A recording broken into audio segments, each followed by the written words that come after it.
Hello दोस्तों, आप कैसे हैं। आज हम पढ़ाएंगे सामाजिक विज्ञान कक्षा 10वीं में बहुत मोस्ट इम्पॉर्टेंट क्वेश्चन। आज हम आपको पूरा पूरा आपको हम मॉडल पेपर 2023 का दे रहे हैं। यहाँ पर 23 से 24 से पूछे जाने वाले मोस्ट इम्पॉर्टेंट प्रश्न जो बोर्ड परीक्षा एग्जाम में पूछे ही जाने हैं, ऐसे प्रश्न आज हम आपको दे रहे हैं, जिनका आपको स्क्रीनशॉट ले लेना है। ये बहुत ही महत्वपूर्ण मॉडल पेपर है, जिसमें से 90% प्रश्न पूछे ही जाएंगे।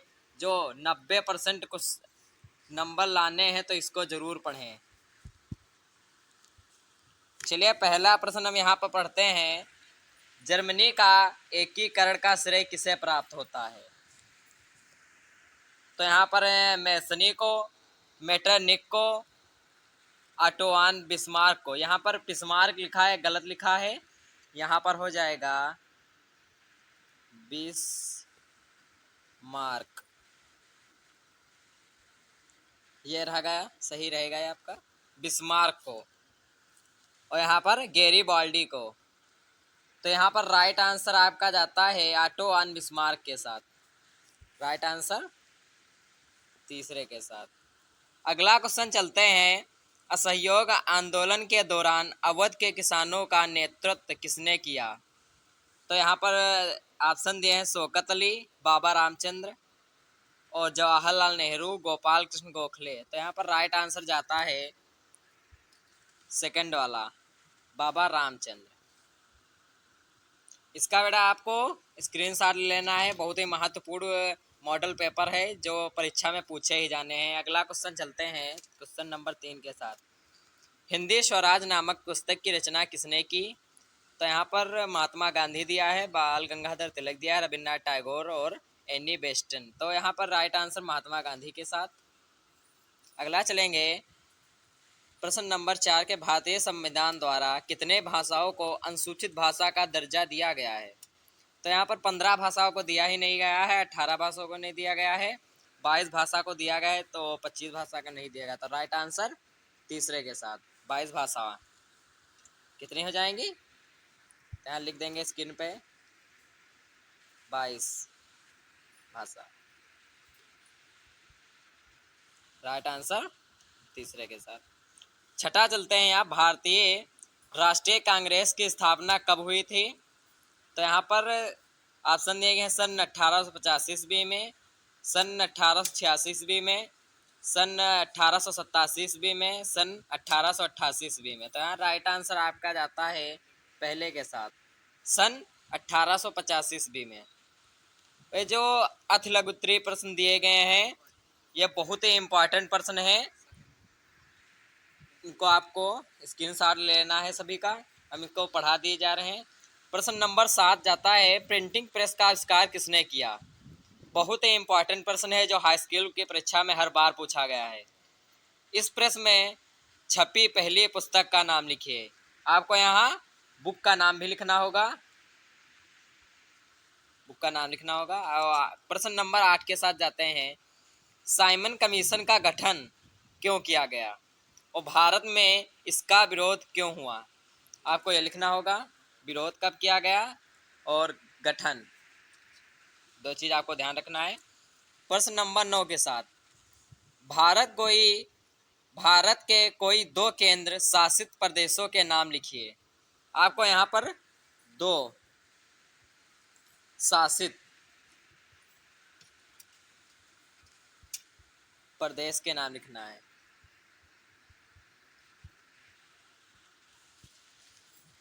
अब यहाँ पर आ जाएंगे लघुत्तरी। अब यहाँ अतलघुत्तरी चल रहा था, अब लघुत्तरी आ जाएगा। चलिए पढ़ते हैं 10वां क्वेश्चन। गांधी जी ने असहयोग आंदोलन को वापस लेने का फैसला क्यों किया? यहाँ पर आपको यह लिखना होगा। बहुत ही इम्पोर्टेंट प्रश्न है जो अब की बार 2024 में पूछा ही जाना है।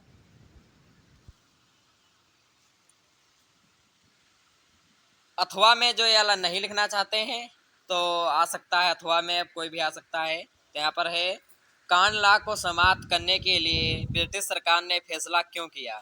यहाँ लिखना है। प्रश्न नंबर 11 चलते हैं। भारत को धर्म निरपेक्ष राज्य बनाने वाले प्रावधानों का उल्लेख कीजिए। बहुत ही इम्पोर्टेंट, यहाँ पर IMP लिख लेंगे। मोस्ट इम्पोर्टेंट प्रश्न। इसके साथ अथवा दिया गया है, आप इसको लिखना चाहते हैं तो लिख सकते हैं। अगला चलते हैं विस्तृत उत्तरीय प्रश्न, प्रश्न नंबर 12 के साथ। पहले विश्व युद्ध ने भारत के राष्ट्रीय आंदोलन के विकास में किस प्रकार योगदान दिया? तो यहाँ पर यह वाला लिखना होगा। चलिए अगला चलते हैं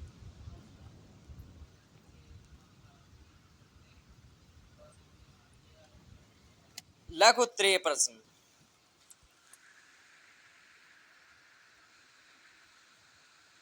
यहाँ पर 13 चलेंगे। अथवा 11 का अथवा यहाँ 12 का दिया है।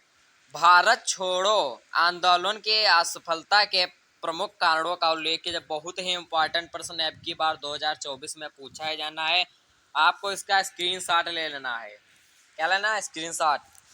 अब चलेंगे प्रश्न नंबर 13। सामाजिक विभाजनों की राजनीति तय करने वाले प्रमुख कारणों का वर्णन कीजिए। अथवा में दिए गए राजनीतिक दलों के विभिन्न कार्यों का उल्लेख कीजिए। आपको लिख लेना है। अब चलते हैं प्रश्न नंबर 14। भारत के मानचित्र में निम्न का यथास्थान संकेत से नाम सहित भरिए। तो यहाँ पर आपको मैप में भरना होगा संकेत। यहाँ पर आपको गोला बनाकर, जैसे उत्तर प्रदेश है तो आपको उत्तर प्रदेश लिख देना है जहाँ, और ये जैसे लिखा है वह स्थान जहाँ जलियांवाला बाग हत्याकांड स्थित है। तो यहाँ पर आपको गोला बना के, तो यहाँ पर आपको गोला बना के, जैसे अब जलियांवाला बाग हत्याकांड कहाँ हुआ तो आपको लिख देना है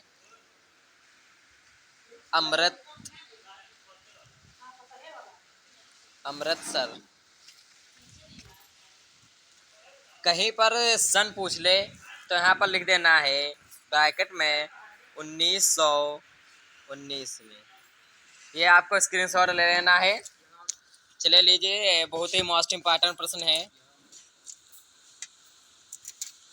अगला क्वेश्चन है वह स्थान। अब 14 का हो चुका है, खा आएंगे। वह स्थान जहां महात्मा गांधी के ने नमक कानून तोड़ा व सविनय अवज्ञा आंदोलन की शुरुआत की।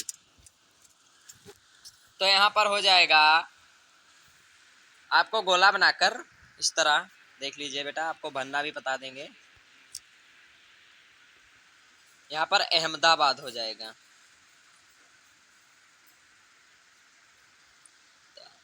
बाद सन पूछे तो सन 1919 मार्च लिख देंगे। यहाँ पर 19 मार्च 1930। पेन या काफी पे भी लिख सकते हैं, या तो स्क्रीनशॉट लीजिए। स्क्रीनशॉट बहुत ही सरल तरीका रहेगा। वह स्थान जहां सूती मिल मजदूरों ने सत्याग्रह की शुरुआत की। तीसरे का गा है, गा है या 14 का। चलिए इसका राइट आंसर हम देखेंगे। आपको गोला बनाकर इस तरह करके यहाँ पर लिख देना है अहमदाबाद। Right answer Ahmedabad. ठीक, 14 का घ जाएंगे तो यहाँ पर वह स्थान जहाँ भारतीय राष्ट्रीय कांग्रेस की स्थापना हुई। तो यहाँ पर हो जाएगा मुंबई।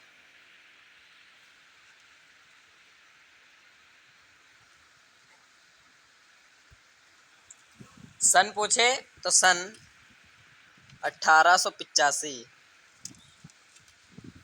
राइट आंसर इसके साथ। चलते हैं अगले क्वेश्चन की ओर। वह स्थान जहां गांधी जी व भीमराव अंबेडकर के बीच समझौता हुआ। तो यहाँ पर राइट आंसर हो जाएगा, गोला बनाकर क्या हो जाएगा,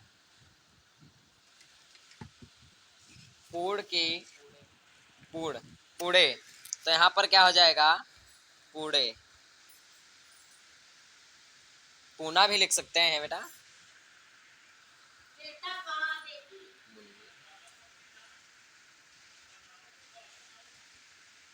पूना भी लिख सकते हैं यहाँ पर। सन पूछे तो यहाँ पर लिख देना है 24 सितंबर। 24 सितंबर सन 1932। ठीक बेटा, इसका स्क्रीनशॉट लीजिए, बहुत ही इंपॉर्टेंट प्रश्न है, एग्जाम में अब की बार पूछे ही जाने हैं। अब अगला खंड खा की ओर चलेंगे, तो यहाँ पर पढ़ेंगे बहुविकल्पीय प्रश्न। बहुविकल्पीय प्रश्न हो जाएगा। तो पहला प्रश्न चलते हैं, सरदार सरोवर बाग किस नदी पर बना हुआ है? तो यहाँ पर सही दिख नहीं लगा तो हम लिख देंगे सरदार सरोवर बाग बांध किस नदी पर बना हुआ है? यहाँ पर गलत भी लिखा है, बांध लिख देंगे यहाँ पर, बांध किस नदी पर बना हुआ है? तो राइट आंसर जाएगा तीसरे के साथ, नर्मदा पर। प्रश्न नंबर, यहाँ पर गलत लिखा है, हम आएंगे 16 पर। ऑपरेशन फ्लड किससे संबंधित है? तो यहाँ पर राइट आंसर पहले के साथ, दुग्ध उत्पादन से। राइट। प्रश्न नंबर 17 के साथ, बॉम्बे हाई का संबंध किससे है? तो यहाँ पर राइट आंसर जाएगा सेकंड के साथ, खनिज तेल क्षेत्र। प्रश्न नंबर 18, कौन सी गतिविधि तृतीय क्षेत्र से संबंधित है? तो यहाँ पर जाएगा बैंक सेवा। प्रश्न नंबर 19 के साथ, भारत में करेंसी नोट कौन जारी करता है? तो वित्त मंत्रालय हो नहीं सकता, भारतीय स्टेट बैंक हो नहीं सकती है, भारतीय सरकार हो नहीं। यहाँ पर राइट आंसर जाएगा 4 का, reserve bank of India. Reserve bank of India. प्रश्न नंबर 20 के साथ, तो यहाँ पर भारत सरकार ने उदारीकरण की प्रक्रिया किस वर्ष प्रारंभ की थी? तो यहाँ पर जाएगा राइट आंसर पहले का, सन 1991 ईस्वी में। यहाँ पर बहुविकल्पीय प्रश्न खत्म होते हैं। अगला चलते हैं प्रश्न नंबर 21 के साथ, स्वर्णिम चतुर्भुज राजमार्ग से जोड़े जाने वाले नगरों के नाम लिखिए। ठीक, तो आपको ये लिख लेना है। प्रश्न नंबर 22 के साथ, कृषि पर आधारित 2 उद्योगों के नाम लिखो। तो यहाँ पर पहला हो जाएगा, लिख लेंगे हम, स्क्रीन पर लिखे दे रहे हैं। पहला हो जाएगा चीनी उद्योग, चीनी उद्योग। ठीक, तो दूसरा हो जाएगा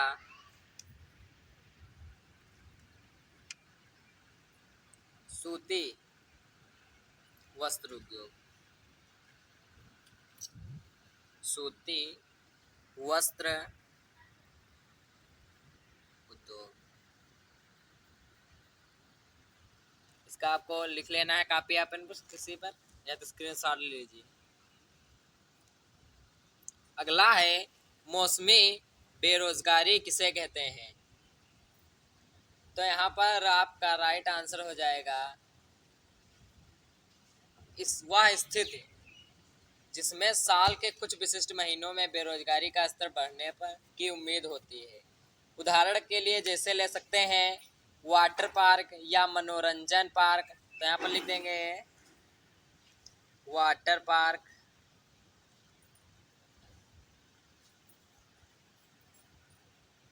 वाटर पार्क हो गया, मनोरंजन पार्क, पार्क। ऐसे बहुत से उदाहरण हो जाएंगे जो सर्दियों के मौसम में उच्च बेरोजगारी की स्थिति हो सकती है, क्योंकि सर्दियों में लोग इन स्थानों पर कम ही जाते हैं, इसीलिए मौसम बेरोजगारी कहते हैं। यहाँ इसी तरह लिख देंगे। अगला चलते हैं लघु उत्तरीय प्रश्न। प्रश्न नंबर 24 के साथ बढ़ेंगे आगे। कृषि और उद्योग किस प्रकार एक दूसरे के पूरक कहलाते हैं? तो यहाँ पर आपको लघु उत्तरीय इसलिए हम कुछ शब्दों में बता देंगे, जैसे कि कृषि तथा उद्योग एक दूसरे से पृथक नहीं नहीं है, ये एक दूसरे के पूरक हैं। व्याख्या जैसे कि कृषि तथा उद्योग एक दूसरे से पृथक नहीं है, ये एक दूसरे के पूरक होते हैं के किसी मान के लिए के किसी मान के लिए के किसी मान के लिए रेखाएं y बराबर स्क्वायर 3 x प्लस 4 y बराबर के एक्स प्लस 6 एक दूसरे से सम्मिलित होते हैं। यही पर आपका ये राइट आंसर हो जाएगा। अगला चलते हैं।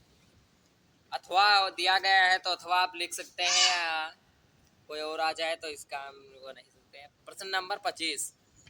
संगठित क्षेत्रक व असंगठित क्षेत्रक में अंतर स्पष्ट कीजिए। आपको इसका अंतर स्पष्ट कर लेना है। अथवा दिया गया है, आप इसको लिख लेना। मुद्रा आवश्यकताओं के दोहरे संयोग की समस्या को किस प्रकार सुलझाती है? स्पष्ट कीजिए। यहाँ पर चलेंगे विस्तृत उत्तरीय प्रश्न। प्रश्न नंबर 26। भारत के विभिन्न समुदायों ने वनों व अन्य जीवों के संरक्षण में क्या योगदान दिया? बहुत ही इम्पोर्टेंट प्रश्न है, आपको स्क्रीनशॉट ले लेना है, पूछा ही जाएगा 2024 में। मोस्ट इम्पोर्टेंट प्रश्न है।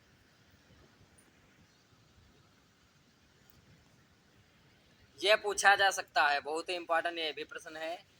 जल दुर्लभता क्या है? इसके लिए उत्तरदायी कारणों का वर्णन कीजिए। बहुत ही इम्पोर्टेंट प्रश्न है। अब चलेंगे 27 की ओर। जोखिम वाली परिस्थितियों में ऋण कर्जदार के लिए और समस्याएं खड़ी कर सकता है, स्पष्ट कीजिए।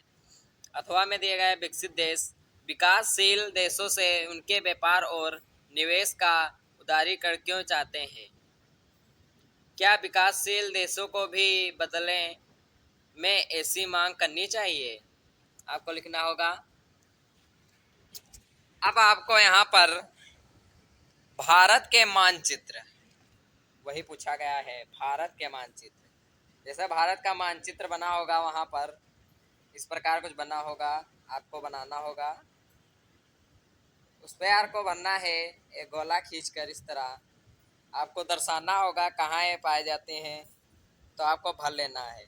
जैसे कि का है महानदी, दूसरा है चाय का एक उत्पादक क्षेत्र लिखिए।